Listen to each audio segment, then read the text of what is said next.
I personally had a few friends leave Vancouver recently, and I know a few more that have talked about moving sometime soon, all for different reasons. Even though more people are still moving to Vancouver than those who are moving away, the people who are moving away, that number has started to go up. And when I ask my friends why they're actually leaving, I resonate with most of the negative things that they have to say about the city. I'm making this video at a time where it's almost a trend to be moving out of Los Angeles or away from Los Angeles, and when I looked up the reasons why people were actually moving, I realized that Vancouver and Los Angeles have some negative similarities. So that, combined with the amount of people that I know who are leaving Vancouver, inspired me to make this video. In this video, we'll cover some negative things that can come with living in Vancouver.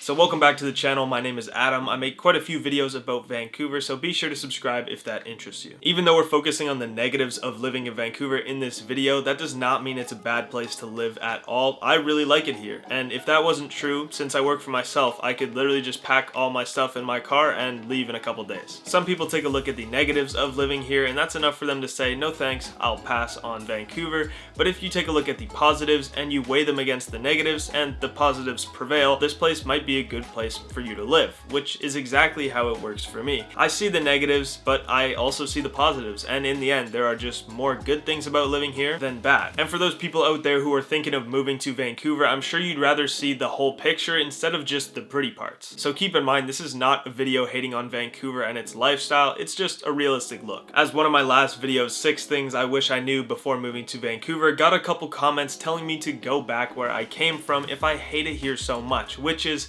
interesting, and I'm not sure what to do about it because I'm kind of from here. So thank you for those comments, and yeah, I'll keep them in mind for sure. For more information about the city, if you're thinking of moving here, you can check out my Moving to Vancouver guides linked below this video. So let's take a look at the reasons people give when asked about why they're leaving Vancouver. If you've ever done any research about how much it costs to live in Vancouver, or you've lived here before, or if you live here right now, then chances are you thought that the high cost of living would be on this list. And it is, that's why it's number 1. Vancouver is the most expensive city in Canada. Sometimes it swaps to second place and Toronto goes to the most expensive, but it's still top 2 all the time. For some general stats to understand like how expensive it is, the average 1-bedroom apartment rents for $1,900 a month throughout Vancouver, meaning if you made around $90,000 a year here, then you'd be in a good place to afford that. I'll link a video below where I show how much a 1-bedroom apartment costs throughout each area of Vancouver. The average single-family home in Vancouver in 2020 is selling for around $1,317,000, whereas all over Canada, the average single-family home sells for $531,000. And that reason alone is probably the most common thing you'll hear when you ask someone why they're leaving Vancouver, because for young professionals who are trying to save as much money as possible pretty much, as well as families who are looking to buy property or buy houses or whatever it is,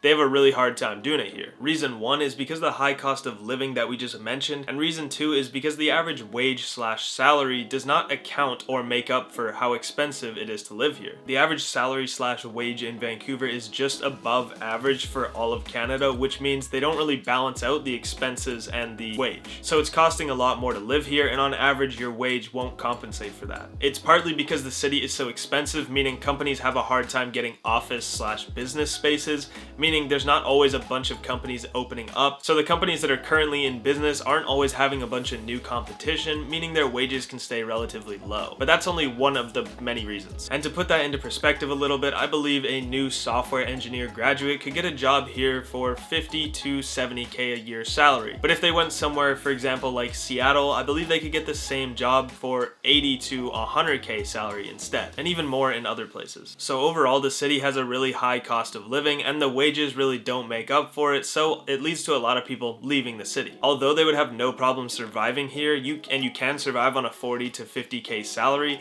Trust me, I used to do it. It's just not going to be that nice. If you want to save more, you could either relocate or figure out a way to make more money, which is exactly what I'm doing right now. So the second most common reason people give when leaving Vancouver is because of the weather. And I actually released a video last week about the weather and everything there is to know about it in Vancouver, so I'll link that video below as well. And in that video, I talk about how bad the rain and winter months can be, being super wet and just dark.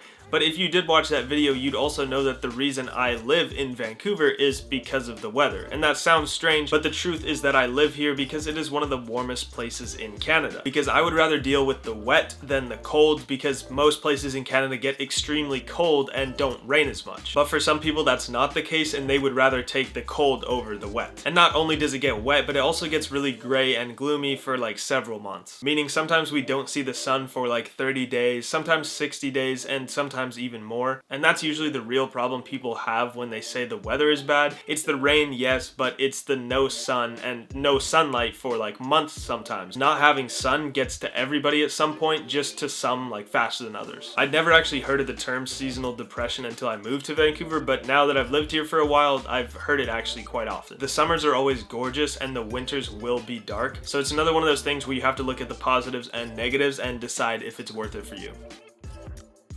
The next point is the homelessness increase, and I just want to clarify what I'm saying is actually bad about this point. It's not that we have to deal with people who are homeless, it's the actual fact of how many people there are that are homeless itself, which also leads to areas not being as nice and being less desirable. And by the way, I'm not going to show any footage of what the streets actually look like with people living on them and everything, but I'll leave a video linked below again if you want to see what it looks like and how bad it really is in some places. There's more people living on the street every year in Vancouver, and obviously the more people who are on the street, the more garbage there is, and also just the more area that is less desirable, because the more people, the bigger the area. And there's now areas in downtown Vancouver that I recommend people to stay away from when looking for an apartment, and also a little bit of area that I just recommend people not to go at night, because they've just become kind of unpleasant. As I said, the real problem is the homelessness, not us in a better position having to deal with those homeless people.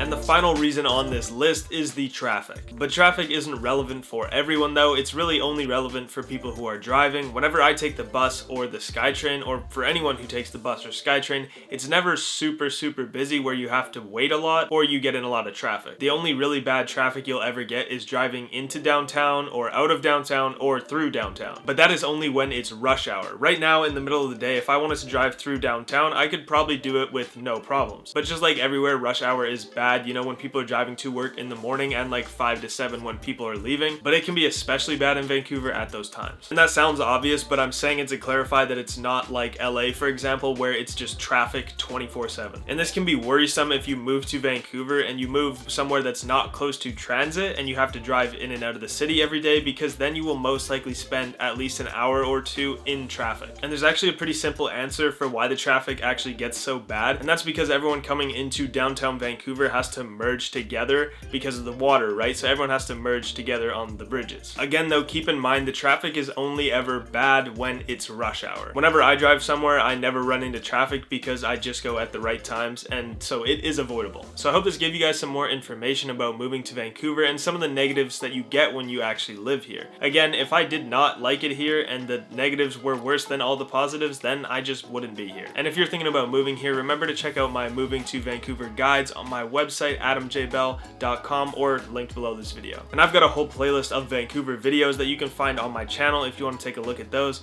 So leave a like to help me out, and I will see you guys next week.